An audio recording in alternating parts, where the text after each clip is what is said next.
Resident Evil. It's a series that I'm about to dive into in its last, most lauded and influential change in my long-running retro series, with 4 very soon. But here it's about to shed its skin once again into another chameleon form from its action movie-based outings.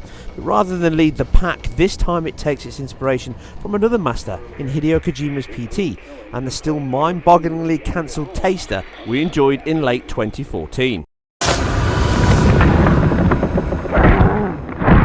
Now thankfully, Konami's loss is Capcom and multi-platform's gain, with this hitting Xbox One, PS4, the Pro and PC next month, with it being the first big hitter of 2017.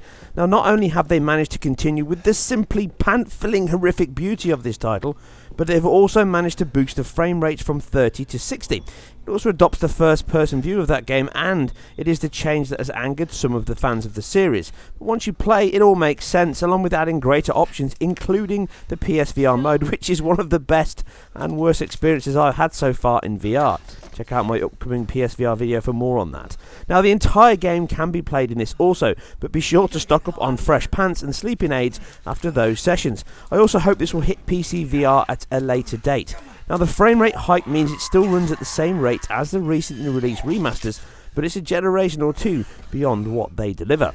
Now, it's powered by Capcom's own RE engine, which at this stage I feel must be an updated or altered Panta-Ray engine that we saw in the long developed but now sadly undercover Deep Down. Although I must stress, it could also be a new iteration of the ME engine that was born with zombies and ended with them alike.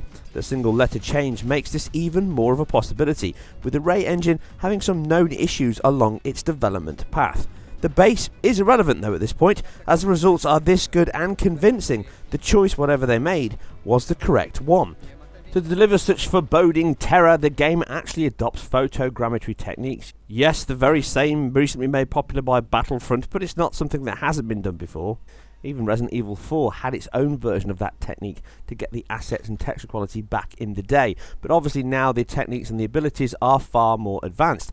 Now we get characters cast in makeup and effects and then scanned into the game to generate this realistic look. In fact, the main enemy does indeed look like a guy wearing makeup in the game, so that is incredibly convincing, if not their entire aim. The skin is probably some of the most realistic I have ever seen in game though, from the main character, i.e. yourself. When you see your own hands pulling down levers, picking up guns, or even reaching out from the light of the torches, you can see the veins in your skin, and the soft translucency of the subsurface scattering here is really effective. Again, like the entire game, it is heavily stylized here with a very waxy look to it, but it is very convincing, and all of this comes from the fact that they use actual makeup effects and latex, and as a result this shapes the final outcome, almost hyper-realistic but convincing nonetheless. Now there is some issues with this, and that is the fact that we're running at 60 Hz, therefore the bandwidth is a restraint on all machines, and that reduces the quality of the textures that are loading into the game, and you do get a few streaming issues, but this is a work in progress, and they may improve that. Now I have played on both the PS4 and the PS4 Pro along with the Xbox One, and all of them look beautiful and horrific equally, with a very smooth and consistent frame rate across all three. Now I don't believe that the PS4 Pro actually has any benefits here. In terms of performance, it's identical to the PS4, and that means from my tests on this version here, and this is the latest update 1.03, this is no drops at all in the action and exploration. But it's not a frantic game in this demo, not to say the final game will be, mind. And the Xbox One comes a very, very close second to that, holding on to the exact same 60 Hz target, aside one minor section with alpha effects that causes it to drop a couple of frames. But outside of that and the whole demo, it doesn't dip at all, and VSync is locked on both versions. Like I say, I believe the Pro version is the same as the PS4 itself, but I haven't done any 4K counts, but it's certainly running at a minimum 1080 here. I'm assuming there will be additional benefits when that launches. So this means that on the Xbox One we're looking at a lower resolution than the PS4's native 1920 by 1080.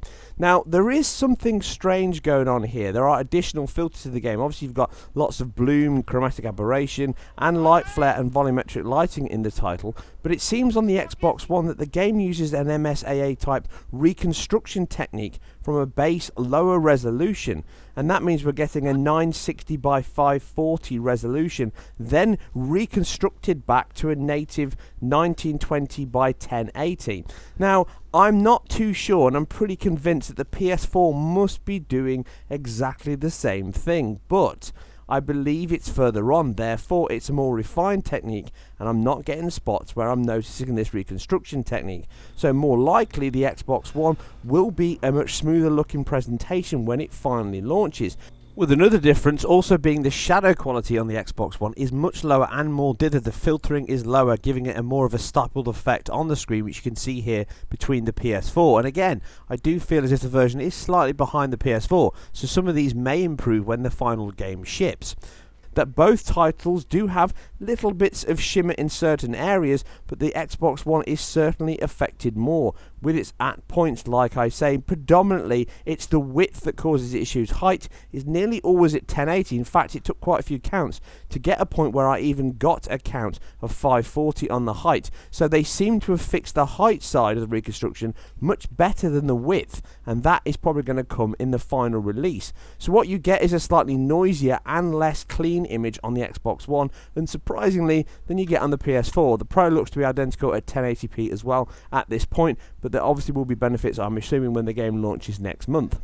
Aside these changes, it is an equally beautifully terrifying game on both platforms. That means you get the same quality of volumetric lighting, great use of light and shadow. Depth of field is used liberally throughout gameplay and I'm sure cutscenes, and this includes bokeh shapes. The volumetric light and the light seep and bloom is used very well on the PBR materials in the game, with high diffuse and specular tones and the aforementioned subsurface scattering on skin, which I'm sure you're going to see a lot more gore as this game plays out in the final release. And it does release a foreboding atmosphere here, what is effectively a Texas Chainsaw Massacre meets The Evil Dead in the Resident Evil universe. During the game's lost videotape sections, you do get additional filters which lower that quality even further, giving a distorted view to the camera and a lower resolution, and this is intentional. You also get heavier dithering on hair and shadows, for example, but like I say, much of this is on purpose to create that scare tactic made famous with films such as Blair Witch Project.